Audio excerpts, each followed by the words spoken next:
Romani people, Roma, Sinti and Roma, Gypsies. If you ever heard any of these names associated with the Holocaust, more specifically the victims of the Holocaust, it's probably only ever been a passing mention. Something quick, forgettable, a footnote in history. You're never told what happened to the Romani people, how did it happen, why did it happen, or even who are the Romani people. And that's if we're lucky. A lot of the times we're not even mentioned by name, we're just others. And even if we are mentioned by name, we're mentioned by racial slurs like Gypsies or Zigeuner. Even though Roma were targeted in very similar ways to the Jewish people, that being on a racial basis. The Nazis targeted, persecuted, and executed many different groups. But of those groups, only two, Jewish and Romani people, were targeted under the final solution for protecting German racial purity. This was the extermination order by the Nazis for the complete extermination of the Jewish and the Romani populations in Europe. This was their solution to the Jewish question and the Gypsy question on how to stop these quote-unquote inferior races from living on. This had catastrophic consequences for the Romani people across Europe.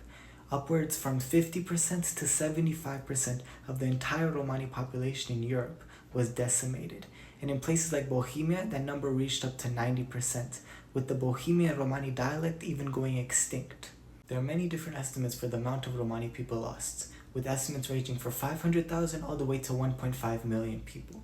However, it's hard to know for sure for reasons we'll discuss later in this video. Now, with such catastrophic consequences for the Romani people in the world's most studied and well-known genocide, why is it that the Romani Holocaust is often described as silenced, overlooked, muted, and forgotten? Why does it seem that Roma are missing from the mainstream historical narrative, with the testimonies of Romani survivors being either denied or deflated? Now, it's no coincidence that Romani people are often regarded as the forgotten victims. In fact, many historians argue that this is actually purposeful. And what do I mean by purposeful? Is that there are a lot of man-made circumstances that led to this phenomenon, which I'll be exploring in this video. And don't worry, this video is based on reliable, available historical scholarship, not conspiracy theories. In fact, I'll be setting all of my sources in the video and in the caption below. So let's get into it. My name is Florian, and this is Romani history by a Romani person. Now first we're going to start before the Holocaust, because anti-Roma racism did not start with the Nazis and it most certainly did not end there.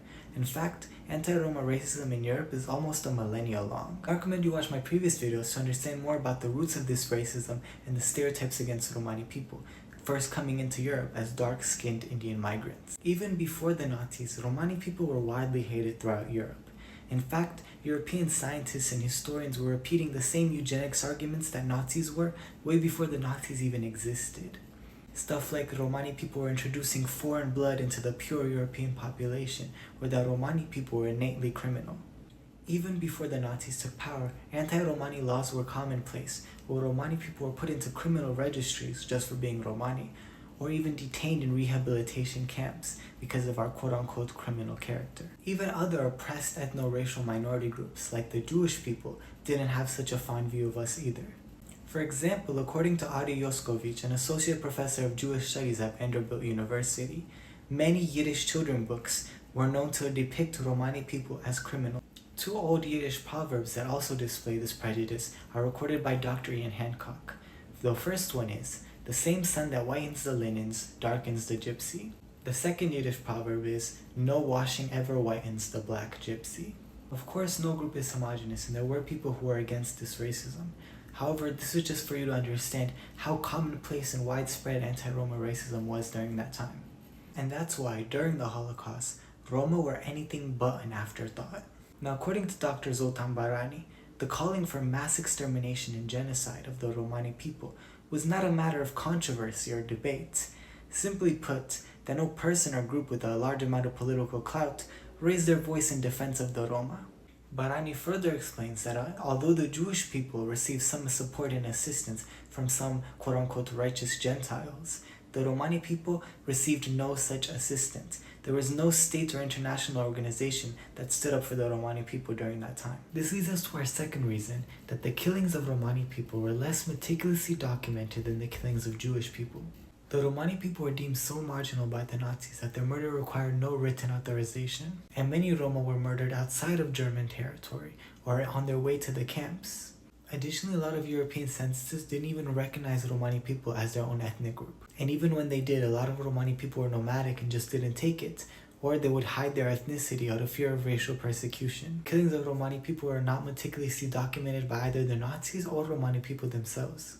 However, just because we were seen as marginal does not mean that we were forgotten by the Nazis. In fact, it was quite the opposite. When Joseph Mengele became camp doctor at Auschwitz concentration camp, his first act was to send the Roma with typhoid to the gas chambers. And according to Barany, together with homosexuals, Roma formed the lowest class of prisoners in the camps. Like other Nazi victims, they were subject to brutality, malnutrition, medical experiments, and death. In fact, a huge amount of race biology and eugenics was created about the Romani people in order to justify this genocide. And even after the Holocaust ended, for many Roma, things didn't even get better, because even though the Nazis had been taken out of power, the same anti-Roma laws that existed before the Nazis were implemented again, and a lot of Roma had to go back into hiding. So Romani Holocaust survivors, instead of giving testimonies, went into hiding because they were terrified of these anti-Romani laws affecting them. They didn't want to go back to the camps. They didn't want to be put back in a criminal registry. In fact, during the Nuremberg trials, where the perpetrators of the Holocaust were being charged, not a single Romani person was called to testify, and of the survivors that did testify, only one person even made a passing mention of Romani people. During that trial, because of the lack of Romani testimony and the racism which was still very much prevalent in European society, Romani people were deemed to not be victims of the Holocaust, because unlike the Jewish people, they were not targeted on a racial basis, which we now know is very much untrue. Instead, they went with their own racist explanation that the Romani people were targeted because they were asocials for their behavior and because they were quote-unquote criminals, again. And for that reason, the Romani Holocaust was not even recognized until the 1980s, and a lot of countries, including Germany, have continuously denied reparation to Romani Holocaust victims as they've given to Jewish Holocaust victims. And unlike the Jewish victims, who were mostly well-educated and well-integrated into European society, the Romani people were mostly nomads and illiterate. So very few written Romani testimonies existed of the Holocaust. And even in our culture, Romani people, we did not trust non-Romani people to tell our stories to because of all of the terrible things that the non-Romani people did to us. Even in our culture, it became taboo to talk about these things. In modern times, the reason the Romani victims are so often overlooked is, as noted by Dr. David Crowe of the U.S. Holocaust Museum, a general failure among scholars to investigate the Romani history, culture, language, and people. Romani people are overlooked in everything, let alone Holocaust studies. The Romani people don't have a country advocating for us. We don't have our own museums. Heck, we barely even have any historians. That lack of scholarship, recognition, and voice is one of the major reasons why the Romani Holocaust is still so overlooked to this day. And of course, racism, which has been a constant throughout this whole video and throughout the whole history of Romani people to this day, and unfortunately it will continue on. But here's what you can do to help. And great news, you've already taken the first step, which is educating yourself and the people around you. Be our voice when we don't have one. If you're a teacher or professor, make sure you're teaching your students about this. And even if you're just an everyday person, on days like today, Holocaust Memorial Day, make sure you include Romani people. And support the efforts of Romani people to build more recognition, such as the World Roma Federation on January 31st is having a mobile Roma Holocaust exhibit in New York City. There's also the organization Dikena Bistir, which organizes yearly trips for Romani people to the Auschwitz concentration camp to educate more Romani youth on the Romani Holocaust. And share the accounts of Romani Holocaust survivors like Filomena Franz, Rukeli, Papusha, and so much more. I really hope you enjoyed this episode of Romani History by Romani Person. Please make sure to like, subscribe, and turn on post notifications so you don't miss any new episodes. And comment down below what other aspects of Romani history you'd like me to expand on in depth for another video. Devlesa!